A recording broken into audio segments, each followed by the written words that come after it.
What is up guys, Andy Forrester, Dean Runner here. Welcome back to another video, and today I'm giving you guys my first impressions of the Brooks Ghost 15 Green Silence Edition.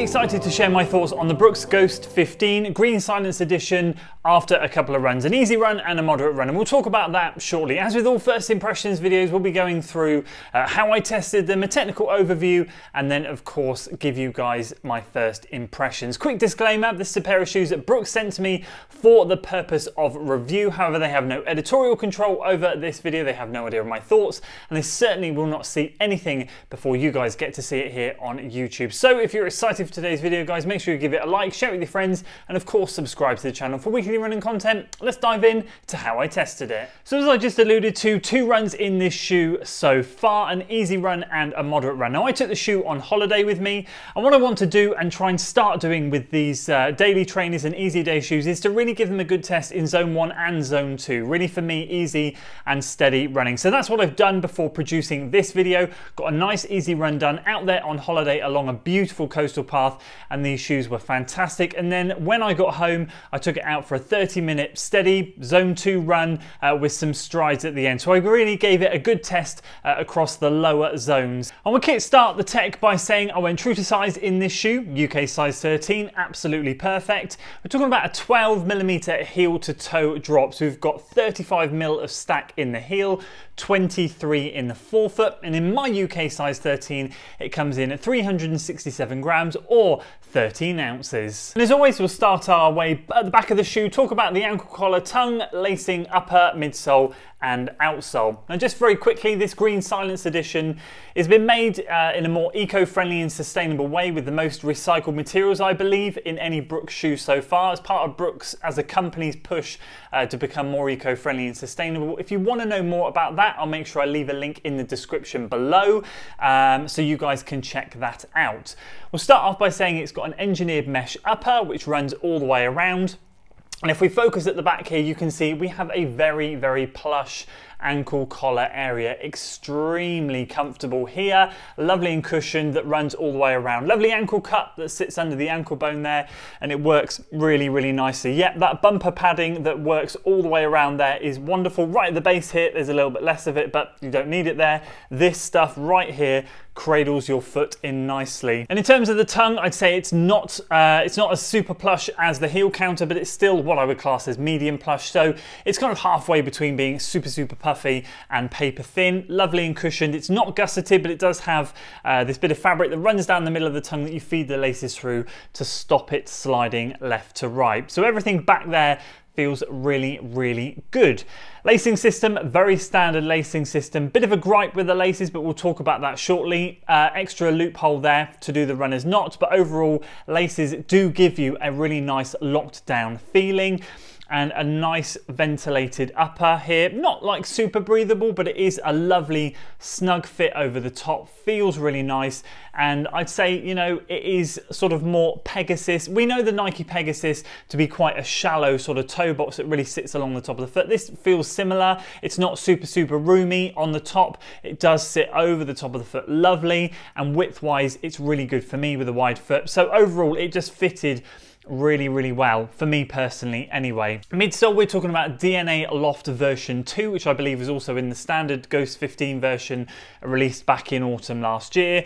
Really nice midsole. We're going to talk about that and the difference between the easy and the moderate run shortly, but overall, especially when I took it out for the easy run, lovely and soft, lovely and cushioned, really nice. And that runs full length of the shoe. And then to finish off, we've got a lot of rubber outsole coverage well, I was going to say in the high wearing areas. It's pretty much most of the shoe. There are a few bits of exposed midsole at the bottom, but mostly we're looking at a very durable daily trainer, and this rubber is going to help with that.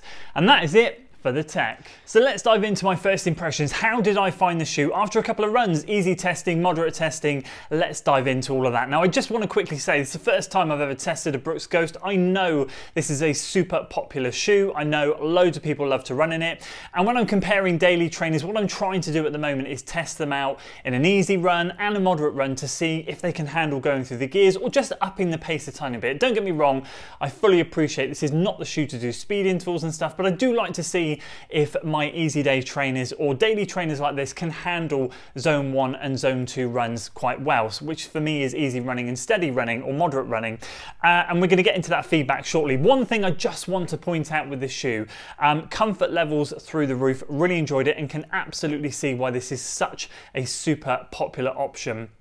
A couple of standout features, the 12mm heel to toe drop. I thought when I was going to test it, and before I'd even run, I thought, wow, 12mm, I haven't tested a 12mm shoe since the Asics Dynablast. I think it was a Dynablast anyway. And that felt really drastic in the drop.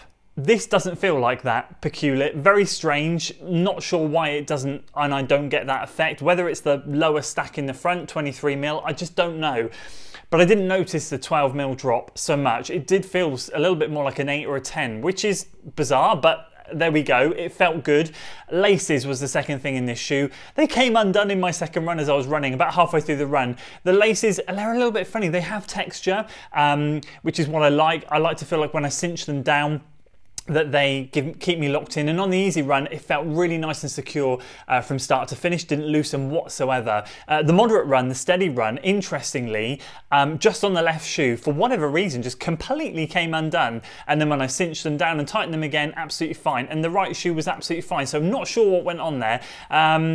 They feel okay, but something happened there clearly when I picked up the pace to make them want to come undone. So that was just another point for me to know. But overall, I've got to say, really, really impressed with this shoe.